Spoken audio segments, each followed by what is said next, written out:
شیخ صدوق کی وہ روایت بھی آئی کہ نقل کرتے ہیں ہمارے ساتویں امام امام موسی کاظم علیہ الصلوۃ والسلام، شیخ صدوق کی روایت نقل کر رہے ہیں کہ میرا امام ہفتم یہ کہہ رہا کہ سنو سلمان فارسی کے ایمان کی کیفیت۔ ایک دن امیر المومنین پیغمبر اسلام اور بعض اصحاب مسجد نبوی میں بیٹھے کہ اتنے میں سلمان فارسی وہاں آئے، پیغمبر کو سلام کر کے سامنے بیٹھ گئے۔ واقعہ بڑا تفصیلی ہے، میں اس کا صرف ایک حصہ، اہمیت کتاب، سلام کر کے پیغمبر کو سلام کر کے سامنے بیٹھ گئے۔ علامہ مجلسی نے حیات القلوب کے حالات سلمان فارسی کے شروع میں بھی اس روایت کا ایک ٹکڑا نقل کیا۔ اتنے میں مولا نے کہا کہ اے سلمان، آج ہماری یہ خواہش کہ یہ معلوم کریں کہ تم ہدایت کی دین اسلام کی جانب کیسے آئے۔ ساتواں امام پوری حدیث نقل کر رہا، سلمان نے کہا کہ یا امیر المومنین، آپ کے علاوہ اگر کوئی یہ سوال کرتا میں اس کو جواب نہ دیتا، یہ ایک راز ہے جس کو میں راز ہی رکھنا چاہتا تھا، مگر آپ نے سوال کر دیا ہے تو اب میں مجبور ہوں۔ یا امیر المومنین، میں شیراز کا رہنے والا ہوں، شیراز فارس کا ایک علاقہ، ایران کا ایک علاقہ، شیراز کا رہنے والا ہوں اور کھیتی باڑی کرنے والے خاندان میں پیدا ہوا، میرے باپ کی زمینیں بہت زیادہ۔ اب تفصیلی حالات تو جس روایت میں ہیں وہ روایت الگ ہے، اس میں بہت اختصار ہے۔ جہاں تک میں نے اس روایت کو لیا اب دوسری روایت سے ملاتے ہوئے، میرے والدین کھیتی باڑی کرتے ہیں۔ ایک دن ایسا ہوا کہ میرے باپ نے کہا کہ بیٹا آج میں کھیتوں کی دیکھ بھال کے لیے نہیں جا سکتا ہوں، تم چلے جاؤ میری جگہ۔ چنانچہ میں چلا۔ جب کھیتی باڑی کا ماحول یہی ہوتا ہے، پورا شہر ہے، شہر کے باہر زمینیں ہوتی۔ جب میں اپنے باپ کی زمینوں کی جانب گیا تو راستے میں نے ایک عجیب عمارت دیکھی۔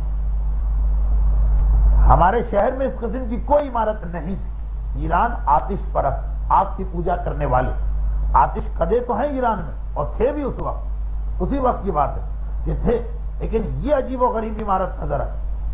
تجسس پیدا ہوا، 10 12 13 برس کا بچہ، اور کب کی یہ واقعہ کب سنا رہے ہیں؟ جب سلمان 250 سال کے ہو گئے۔ سلمان فارسی کی کم سے کم عمر 250 سال بتائی جاتی ہے۔ یہ بات ہو رہی ہے تقریباً 225 سال پہلے کی، لیکن وہ حکم امام تھے۔ تو تجسس بچے کے دل میں تو تجسس ہوتا، یہ کیسی عمارت شہر سے باہر ویرانے میں کیوں بنی؟ اس زمانے کے اعتبار سے ویرانے میں رہنا محال، قریب گئے تو دیکھا کہ وہاں کچھ لوگ بیٹھے ہوئے، انتہائی نورانی چہرے، انتہائی مقدس چہرے، اور اشہد ان لا الہ الا اللہ، اشہد ان عیسیٰ روح اللہ و اشہد ان محمدن حبیب اللہ، ہر ایک کی زبان پہ یہی ورد۔ میں عادی تھا اپنی عبادت گاہوں جہاں آگ کے سامنے گھنٹیاں بجائی جاتی، عجیب فقرے، انتہا سے زیادہ میں متاثر ہوں۔ کافی دیر وہاں کھڑا رہا اور اس کے بعد جب کھیتوں میں جا کے واپس آیا تو بہت دیر ہو گئی۔ باپ نے حیرت کے عالم میں پوچھا کہ اتنی دیر؟ مجھے نہیں معلوم تھا کہ کوئی چھپانے والی بات ہے۔ میں نے کہہ دیا کہ بابا وہ راستے میں ایک عجیب و غریب عمارت ملی، لیکن ایسے مقدس و نورانی لوگ وہاں بیٹھے۔ باپ کو غصہ آ گیا، کہا خبردار ان کا تذکرہ نہ کر، ہم نے ان کو اپنے شہروں سے باہر نکالا ہوا، وہ ہمارے شہر میں داخل نہیں ہو سکتے، وہ گمراہ، انہوں نے دین حق کو چھوڑ رکھا، وہ ہمارے نبی اور دین کو چھوڑ کے کسی عیسیٰ نبی کی بات کرتے ہیں، خبردار اب اگر کبھی وہاں تم گئے تو میں گھر میں قید کر کے تمہیں رکھوں گا۔ سلمان کہتے ہیں کہ باپ نے جتنی سختی، میرا دل نہیں مان رہا تھا کہ میں نے جو ان کا کلام سنا ہے وہ دل پہ اثر کرنے والا، یہ لوگ گمراہ کیسے ہوں؟ خیر یہ بات ختم ہو گئی۔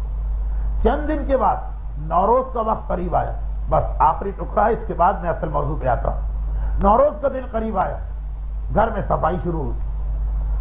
اب جو گھر کی صفائی شروع ہوئی تو اتفاق ایک مرتبہ صفائی کے دوران، رنگ و روغن کے دوران، چھت کے قریب جو طاق بنا تھا، جب اس کی صفائی ہوئی تو اس میں سے پرانی سی کتاب نکل کے باہر گری۔ میں نے اس کتاب کو اٹھا لیا۔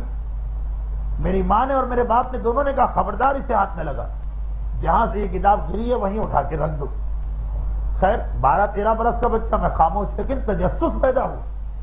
جس طرح کوئی بچہ سانپ کی طرف ہاتھ بڑھائے اس کے والدین روکتے ہیں، تو میرے والدین نے اتنی سختی کیوں؟ جب رات کو سب سو گئے تو میں ایک مرتبہ چڑھا مچان پر، طاق سے اس کتاب کو اتارا اور اس کتاب کو لے کے گوشے میں جا کے پڑھنے لگ چاند کی روشنی۔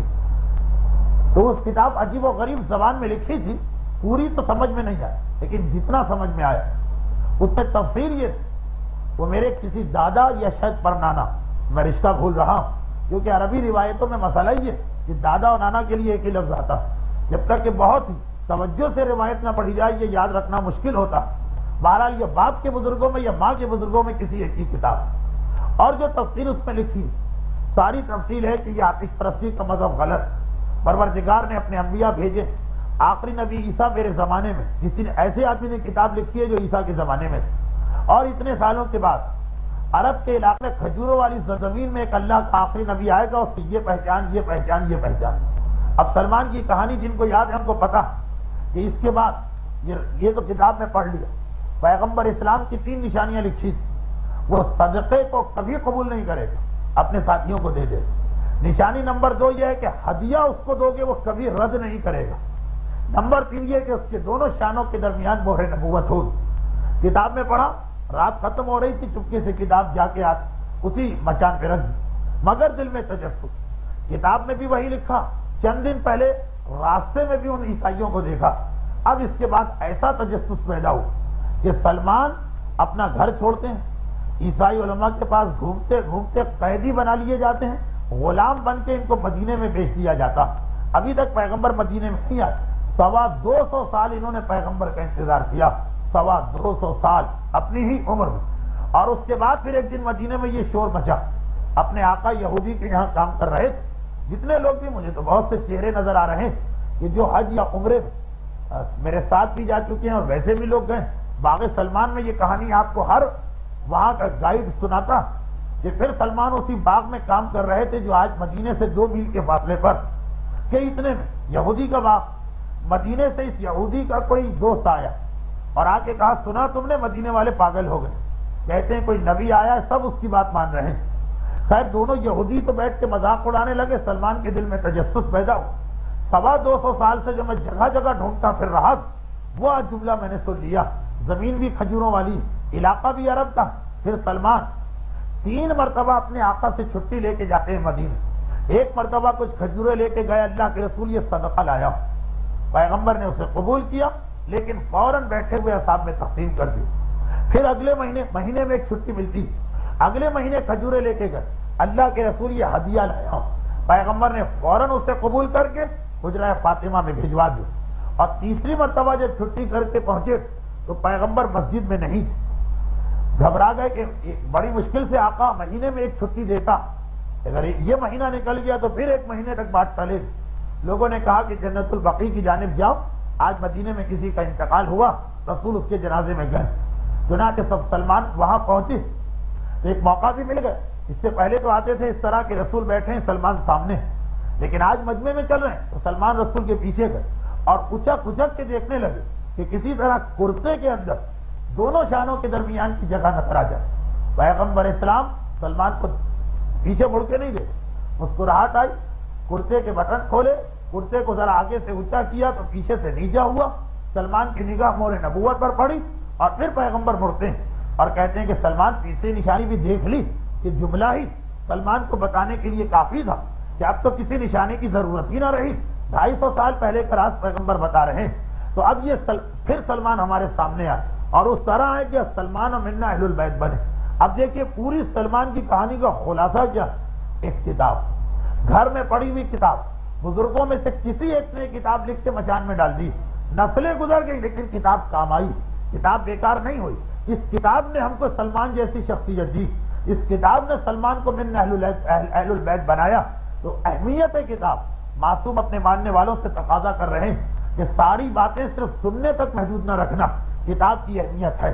اور یہی وجہ کہ آپ معصوم کے ماننے والوں کو دیکھیں کس طرح سے زحمتیں اٹھا کے ہمارے علماء نے کتابیں لکھی۔